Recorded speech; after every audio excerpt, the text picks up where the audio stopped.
लग्नाचे दागिने म्हणजे श्रीमंत पेशवाई दागिने. नाशिकचे सुप्रसिद्ध सराफ मयूर अलंकार सराफ.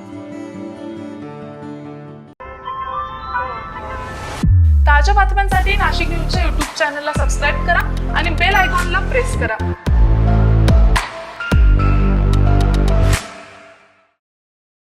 नाशिक शहरातील रस्त्यांवरील खड्डे पुन्हा एकदा जीवघेणे ठरत असल्याचं समोर आलंय. अंबड MIDC परिसरातील एक्सेलो पॉइंट येथे झालेल्या भीषण अपघातामध्ये दुचाकीस्वार निलेश कोतकर यांचा मृत्यू झालाय. मिळालेल्या माहितीनुसार निलेश कोतकर हे दुचाकीवरून जात असताना रस्त्यावरील मोठा खड्डा चुकवण्याचा प्रयत्न करत होते. याच वेळी मागून भरधाव आलेल्या अज्ञात ट्रकनं त्यांच्या दुचाकीला जोरदार धडक दिली. या अपघातामध्ये ते गंभीर जखमी झाले होते. त्यांना तातडीने रुग्णालयात दाखल करण्यात आलं, मात्र उपचारादरम्यान त्यांचा मृत्यू झालाय. या प्रकरणी अंबड MIDC पोलीस ठाण्यामध्ये अज्ञात ट्रक चालकाविरुद्ध गुन्हा दाखल करण्यात आलाय, तर पुढील तपास सुरू आहे. आज आपल्या नाशिककरांचे 4 बळी गेलेले आहेत खड्ड्यामुळे. काय कसं नाशिककरांसाठी आहे आणि 5वा बळी काल कोतकर म्हणून या इस्माचा झालेला आहे. आज आम्ही प्रशासनाला आणि सत्ताधाऱ्यांना जाब विचारण्यासाठी या महानगरपालिकेच्या पायऱ्यांवरती आंदोलन करत आहोत. पहिल्यापासून शिवसेना ही जनतेसाठी रस्त्यावर उतरणारी संघटना आहे. तुम्हाला आज तुमच्या मार्फत संपूर्ण नाशिककरांना आवाहन करेल की महासभा ही नगरसेवकांसाठी असते, पण या येत्या काळामध्ये जनसभा या महानगरपालिकेच्या गेटवरती सामान्य नागरिकांसाठी जनसभा शिवसेना आयोजित करेल. त्या दिवशी आम्ही या प्रशासनाला जाब विचारणार आहे. संपूर्ण भ्रष्टाचार या कामामध्ये झालेला आहे, टक्केवारीचा घोळ या कामामध्ये केलेला आहे. मी तुम्हाला सांगू इच्छितो की यांनी ज्या प्रकारे प्रशासन ज्या कॉन्ट्रॅक्टरांना पाठीशी घालतंय, मला एक सांगा, 4 ते 5 बळी गेले. कुठल्या कॉन्ट्रॅक्टरांना यांनी मनुष्यवधाचा गुन्हा दाखल केला? कोणाचं राजकीय षडयंत्र, कोणाचं राजकीय दबावाखाली सगळ्या गोष्टी चालू आहेत. याचे पण जाब आम्ही या महापालिकेच्या अधिकाऱ्यांना विचारणार आहोत.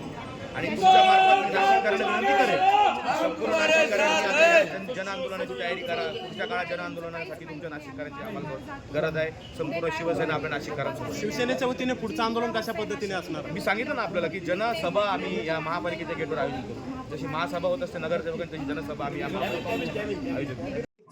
4-5 ते नागरिकांच्या खड्ड्यांमध्ये पडून अपघाती मृत्यू झालेला आहे आणि सर्वस्वी जबाबदार हे प्रशासन, महापौर आणि आयुक्त हे संपूर्ण या गोष्टीला जबाबदार असून माझं तर असं म्हणणं आहे, ठेकेदारांवर जो गुन्हा दाखल करायचा आहे त्याबरोबर आयुक्तांवर गुन्हा दाखल करा, महापौरांवर गुन्हा दाखल करा. कारण हेच आयुक्त मॅडम आणि महापौर मॅडम या दोघी ठेकेदारांना पाठीशी घालत आहेत. त्यांनी जर पाठीशी घातलं नसतं तर मला वाटतं ठेकेदारांची एवढी मुजोरी वाढली नसती. आणि त्याचबरोबर खड्डे बुजवण्यासाठी जे ठेका काढला जातो दरवर्षीचा, तो प्रत्येक वेळेस मुदत वाढ करत त्यांनी 4-5 महिने पुढे ढकलला आहे. अजूनही मी त्याच्या निमित्त काढलेलं नाही. कोणासाठी हे तारखा वाढवत आहे आणि त्यांची जे लागेबंदी असलेले ठेकेदार जोपर्यंत येत नाही तोपर्यंत या निविदा वाढवत जातात आणि त्यांची आपसात मिलीजुली बघत आहे. त्याच्यामुळे हा नागरिकांचा मृत्युमुखी पडतो. परंतु जनता आता ऐकून घेणार नाही आणि शिवसेनेच्या माध्यमातून जनता येईल, रस्त्यावर उतरेल आणि आम्ही प्रशासनाला आणि भाजपच्या सत्तेला दाखवून देऊ. शिवसेना स्टाईलने आंदोलन करू आणि नागरिकांच्या वतीने मोठं जन आंदोलन नाशिक शहरात उभारू.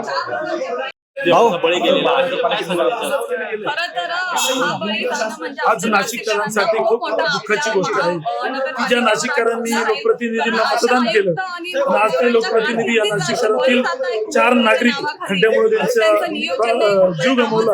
त्यांना या ठिकाणी महापालिकेत श्रद्धांजली वाहत आहे. एवढं करून देखील या महापौरांना असेल, आयुक्तांना असेल, त्यांना कुठल्याही प्रकारची जाग आलेली नाही. आज त्यांना जाग आणण्यासाठी हे आंदोलन या ठिकाणी छेडलं गेलंय. लवकरात लवकर दोषींवरती सरळ मनुष्यवधाचा गुन्हा दाखल केला नाही तर आम्ही शिवसेना उद्धव बाळासाहेब ठाकरे पक्ष लवकरच महानगरपालिकेवरती मोर्चा आणणार. विशेष म्हणजे यावर्षी नाशिकमध्ये खड्ड्यांमुळे झालेला हा आता 4था मृत्यू आहे. सिंहस्थ कुंभमेळ्याच्या पार्श्वभूमीवर सुरू असलेल्या कामांमुळे शहरामध्ये ठिकठिकाणी खड्डे निर्माण झाले, तर अपघातांचं प्रमाण वाढलंय. तर या घटनेनंतर प्रशासनाच्या कामकाजावर पुन्हा एकदा प्रश्नचिन्ह उपस्थित होत आहे. संजय परमार, नाशिक न्यूज, नाशिक. ताज्या बातम्यांसाठी नाशिक न्यूजच्या YouTube चॅनलला सबस्क्राईब करा आणि बेल आयकॉनला प्रेस करा.